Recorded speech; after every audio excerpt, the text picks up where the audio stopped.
Good afternoon. Happy to be with you today. Happy to be in Detroit. Just a couple opening comments. First of all, I want to wish Mayor Bing the best on his recovery. I'm glad to hear he's on a path to have that happen.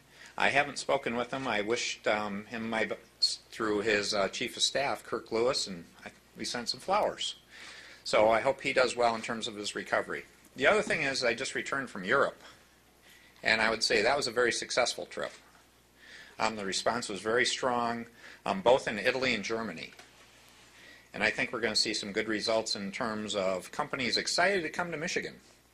Because I was proud to say they actually had done a fair amount of homework and had already realized a number of the changes we'd made in terms of tax law, regulatory reform, having a balanced budget.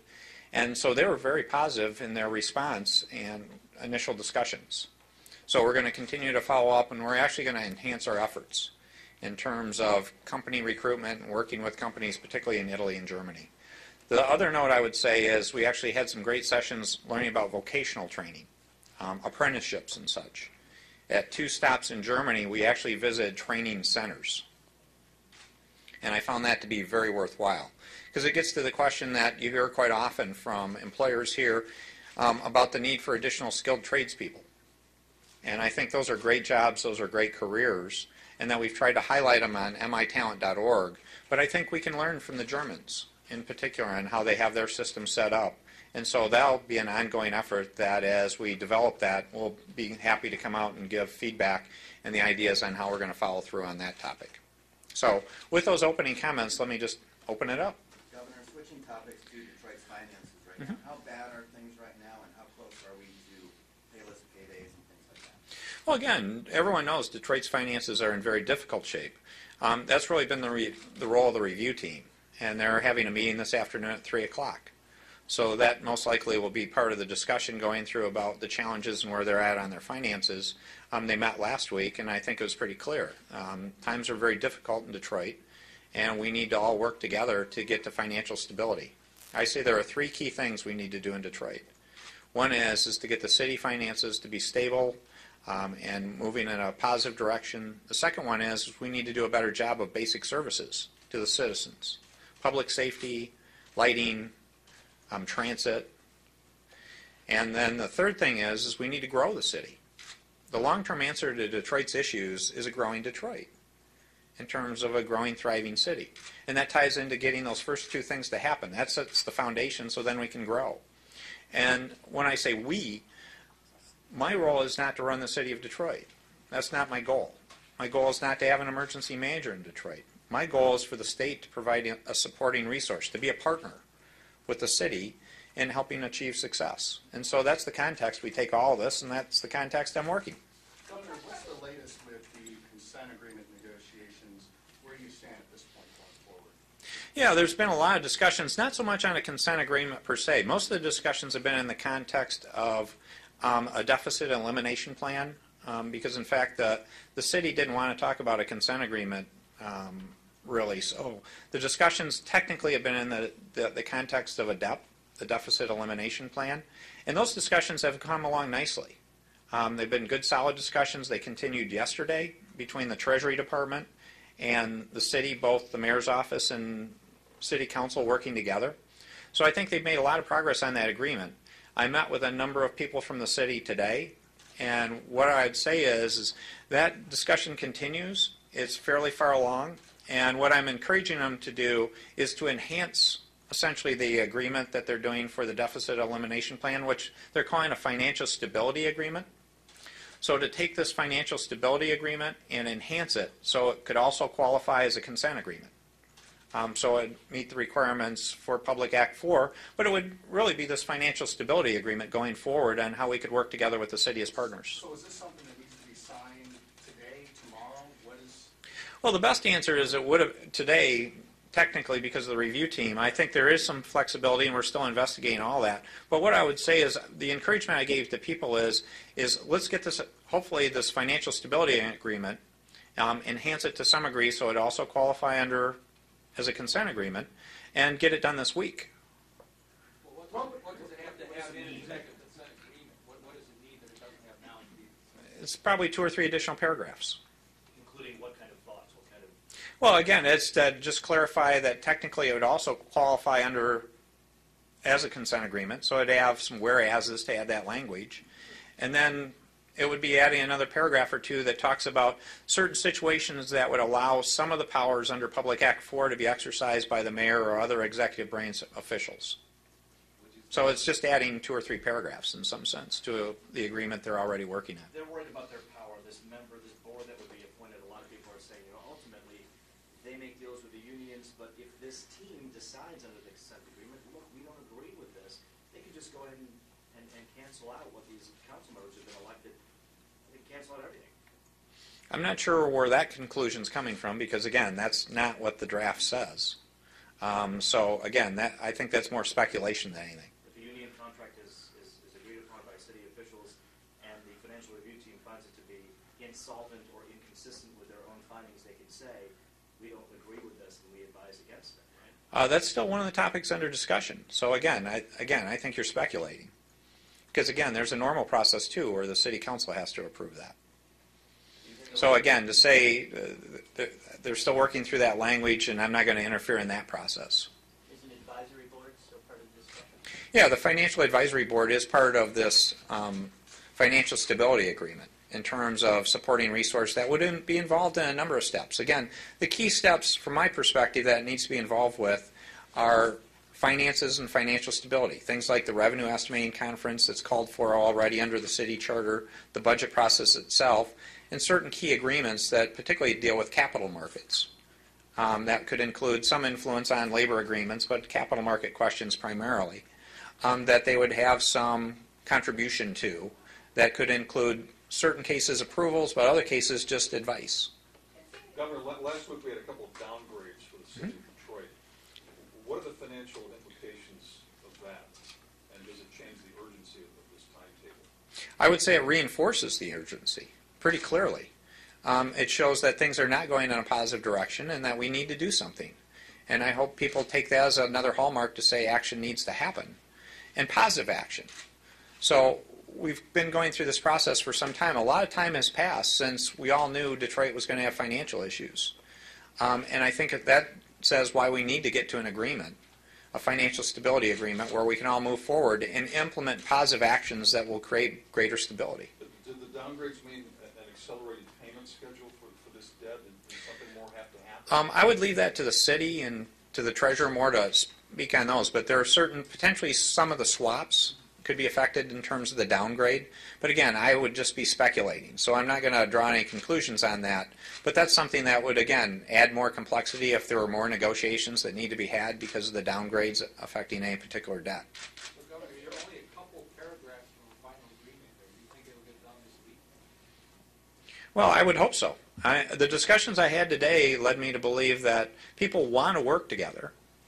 I had very constructive discussions with people today. It wasn't about us versus them. It's recognizing that the citizens of Detroit need better services, basic services. They want more stability, and we need to grow the city. And that's the answer here. And the context to always remind people is this issue's been out there for decades, the decline of the city. So this isn't about personalities today. This is the good part about all of us working together to be part of a solution to deal with a problem that's been there for 40 plus years. You have this session on Wednesday at Wake County Community College.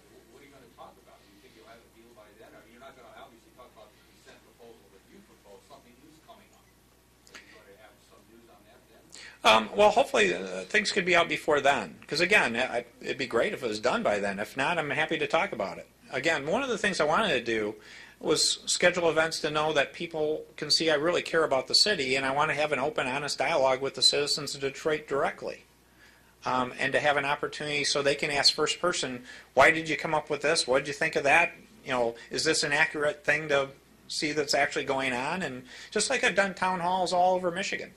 I view this as just a continuation of that process to say, there's enough concern here, shouldn't I be talking to my customers, my citizens? So today is not necessarily a drop-dead day in which you expect a recommendation to be handed over to you, correct? I mean, is today not the day? The review team will make a recommendation today, and that they have a 3 o'clock meeting. And again, that's up for them to hold their meeting. Why was it necessary to overturn Judge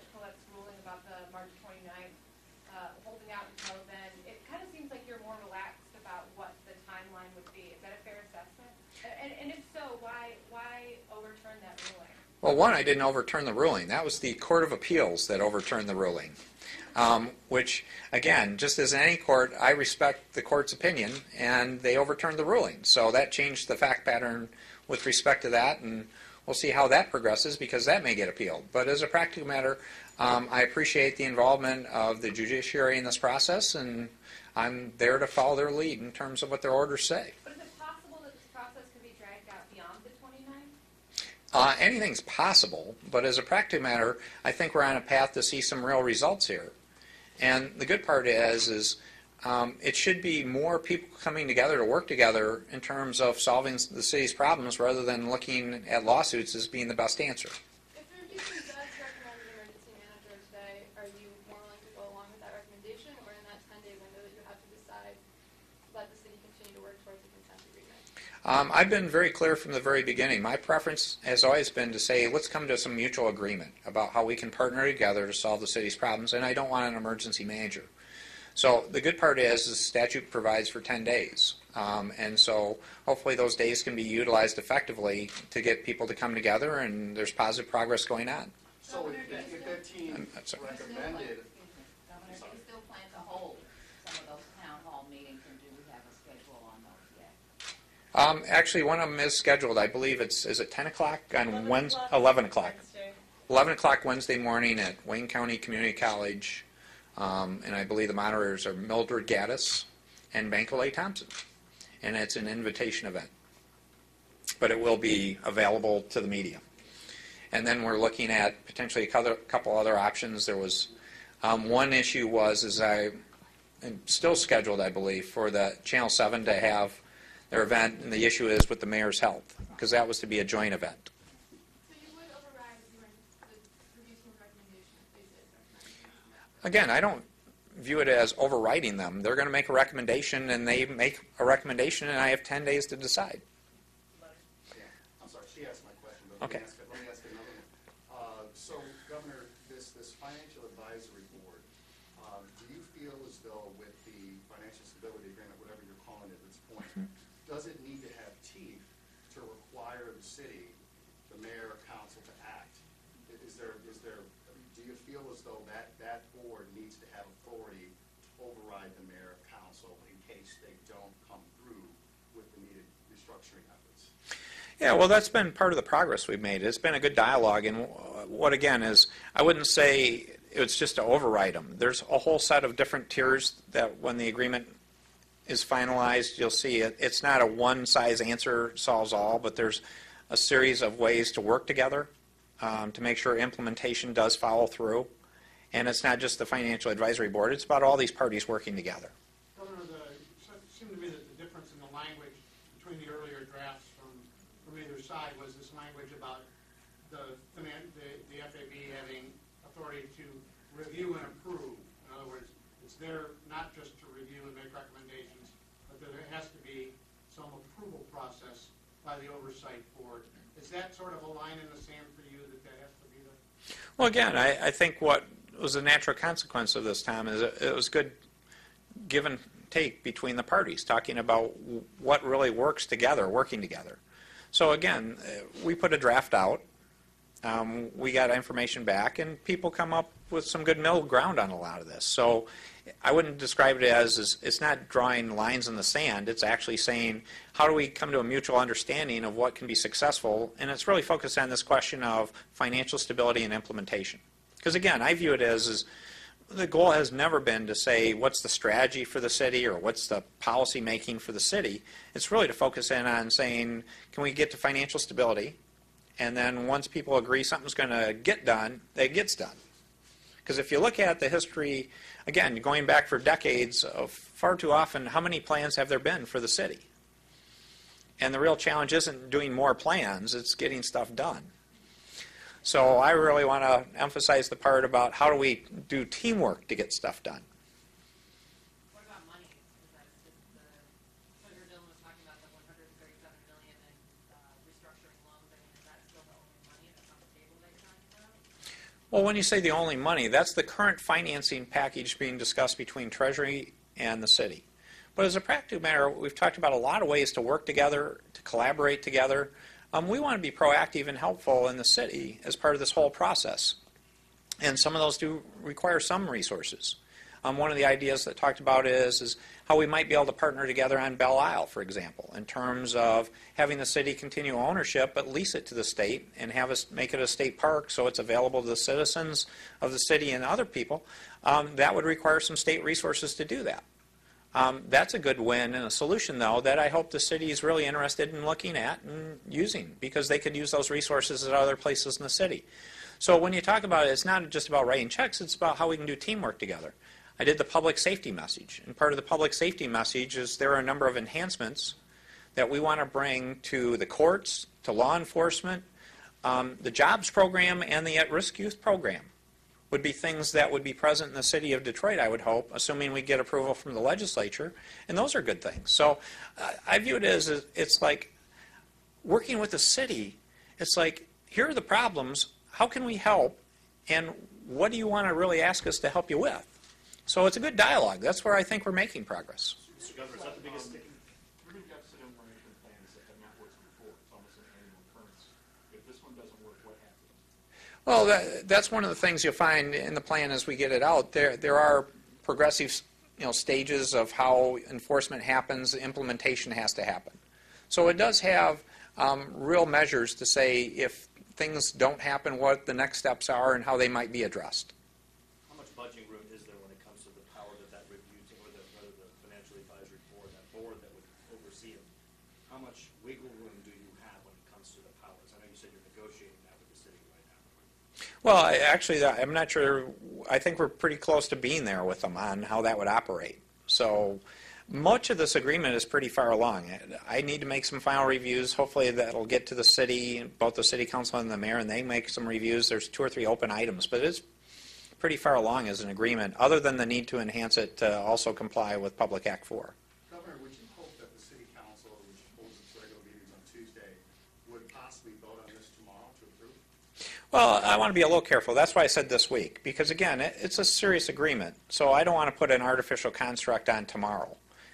Again, it's what they're comfortable with, because again, city council have been part of this discussions. I don't know where all the council members are. Again, I can't answer the question on the knowledge of all the council members and where their comfort levels are, other than to say it's been a collaborative effort, and I feel good that it's been very inclusive. Will there be something ready, though, for these council people to see tomorrow in writing? I would hope so, but again, that's where I'm making sure I'm letting the teams work together well as a team. Does this new plan give any of the powers that the mayor would have gained, cover that for the agreement? This is the explanation plan, give them any expanded powers, or is it just a straight explanation plan? That would be one of the enhancements in terms of the additional language. It theoretically will include some of the ability to act under Public Act 4. And it will outline how those powers may be utilized. So that's something still being discussed in terms of looking at that language. Because again, it was done in the context of a financial stability agreement to get a DEP. This would be subsequent discussions that would be about how this could be also qualifying as a consent agreement. So that's something that still needs to be worked out. Would that duty to bargain provision be something that you guys were talking about in this? It could be. Because again, if you look at it, technically under Public Act 4, it's basically most of the powers, I believe, carry over except the power to avoid contracts. So do you feel like the city's situation could be fixed without those enhanced or expanded powers? Well, again, we're looking at the totality of this, and we want to make sure we have an agreement that covers as many contingencies and possibilities as we can. One more. Governor, do you plan to go before city council formally at any point, or? I think they get enough people coming in front of them. I don't think they want me to show up. What's your assessment, though, Governor? Because last week we were told that 3 council people were definitely on board, and you met with some today. Do you feel now that we're getting towards that at least majority where everybody will be on board with this? Well, when you say everybody, it's hard to. I have a legislature in Lansing. Enough will hopefully be on board. And again, the discussions are very thoughtful. And I really appreciate the work of the city council people and all the people in the city of trying to do this in a thoughtful way, asking good questions, having good dialogue, and trying to be responsive. And that's something that you always have to recognize when you do something like this. We've got a lot of parties involved, so does every party get every item the way they wish it would happen? No. But is it a good product because you actually bring good, smart people together and have a good dialogue? That's the kind of product I'd like to see happen. It's actually a better agreement because we've got a wide range of different opinions from good, smart people working together. Thank you, Governor. Thank you.